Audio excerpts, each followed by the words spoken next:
sorry that like got interrupted, but at the end of the Spanish American War, the U.S. signs the Treaty of Paris, where the U.S. gets its colonial empire, Guam, Puerto Rico, and we paid $20 million for the Philippines because, again, the battle didn't end till the day after the treaty was signed, so we paid $20 million. And so this is what that huge issue goes with: should we allow the Filipino people to get its freedom, or will it be annexed? And we know, we read through those documents, that they decided to annex it, and Amelia Aguilando promised that they would fight the U.S., and they do fight the U.S., but again, we're able to keep the Philippines. Philippines is seen as a diving board into our relations with Asia. And so this will eventually lead to the U.S. getting involved, wanting to get involved specifically in China. And we see that the Chinese had been taken advantage of by many Europeans, and this is what led to the Boxer Rebellion, which y'all talked about a lot in world history. That the Boxers, the fighting fist of the harmonious people, will rise up to expel the Europeans. And then this will eventually lead to the U.S. policy with John J. Hay. Oh gosh, what happened? To create the open door policy, where the US and other European countries will respect China instead of being carved up. So now we're going to go through the rest of our imperialist presidents. We know Roosevelt comes in, and he's going to add to the Monroe Doctrine, saying that European countries cannot intervene in Latin America to take over nations that haven't paid their debts.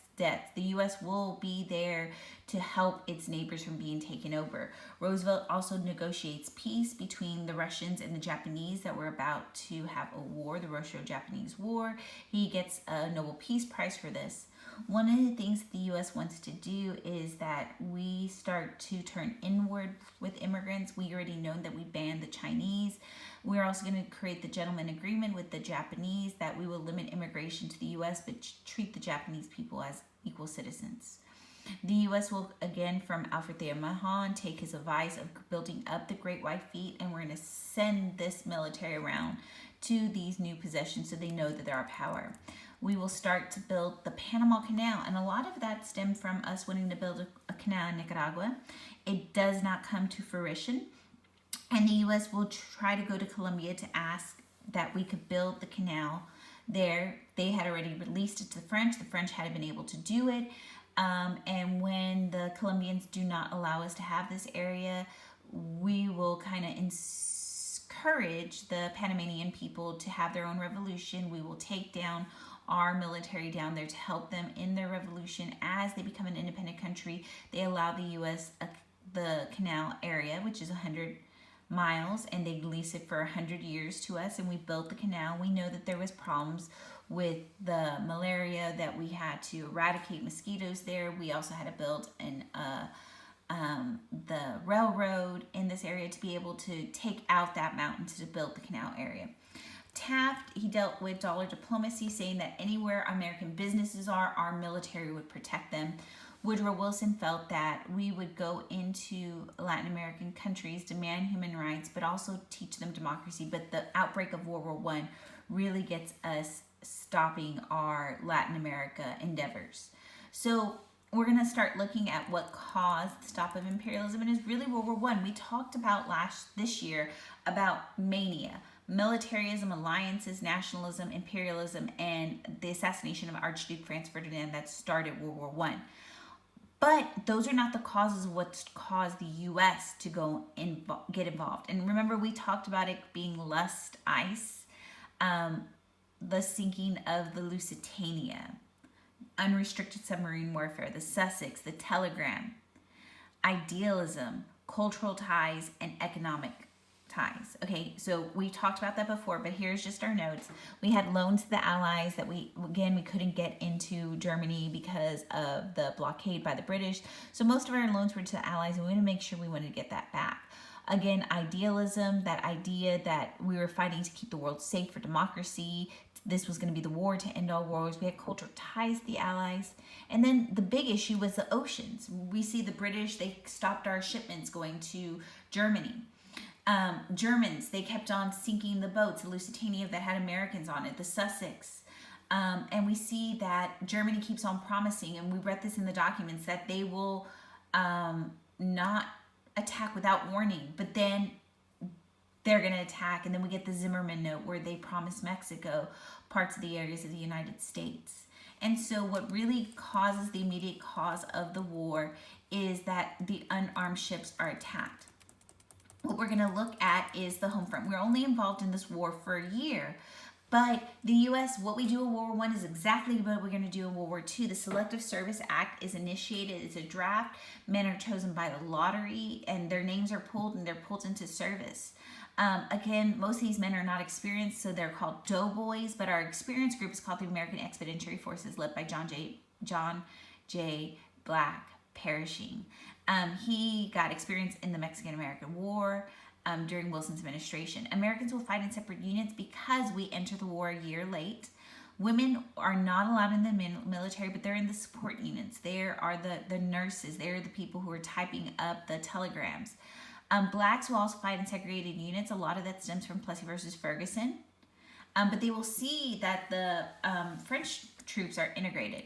So mobilizing our economy, most of the way that we funded the war was through the income tax, the 16th Amendment, and also these victory bonds and liberty bonds. And the government will come and regulate prices and production. Our government will also ask people to voluntarily ration. We get the taco-less Tuesdays, wheat-less Wednesdays. Again, I didn't do well with the alliteration here. I haven't fixed this. And we're having voluntary gas rationing. We're seeing the War Industries Board. Basically, they go in and they go to businesses and they tell them exactly what they need to be built. And so we're going to see they go to Ford. They're going to say, hey, you need to build Jeeps. They're going to go to General Electric saying, hey, you need to build goggles. They're going to go to Boeing saying, you just need to build our carrier fleets. The National Ward Labor Board is going to arbitrate disputes between labor and just improving the labor and work conditions and pay conditions. Labor unions are generally cooperative. They get big things. They achieve an 8-hour work day. Women, they will go into the factories because most of the men are being pulled into service. And their reward after the war is the 19th Amendment. Also, we see that this is a great equalizer, this war, because African Americans who were not being pulled into the military service that as frequently as white Americans were moving north in the Great Migration. They were taking those industrial jobs that our soldiers had left. The Committee of Public Information will be created, and they're creating the propaganda to sell us into the war, to tell us who the enemy is. They're creating the anti-German campaign. We see many people do speak out against the war, such as Jane Addams and Robert Lafayette, who are pacifists, who are against the war.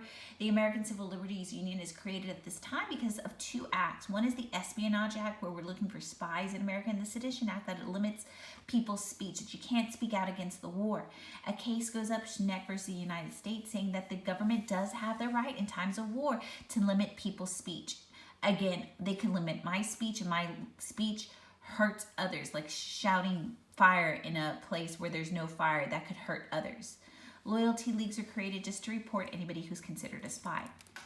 Our troops do enter by 1917. Again, Russia is getting out of the war because they're having their own revolution. And we see German troops move everybody to the Western Front. Our American Expeditionary Forces are fighting. They're the experienced ones. Our doughboys are not the ones. But again, the main reason, it's not our sheer, it's just not our quality of soldiers, it's the sheer amount of support we're giving.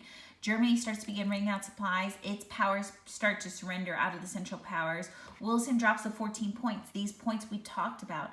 It was about there would be no losers in the war. There would be no imperialistic gains. There would be a League of Nations that people would demilitarize. And these points basically leads the German Republic to say, oh wait, we should surrender. They signed an armistice based on the League of Nations and the 14 points. And we're going to see that that's not what the Treaty of Versailles is. We see that the debt tolls are really high. Europe is in disaster. This is going to set the situation for dictators later that would start World War II.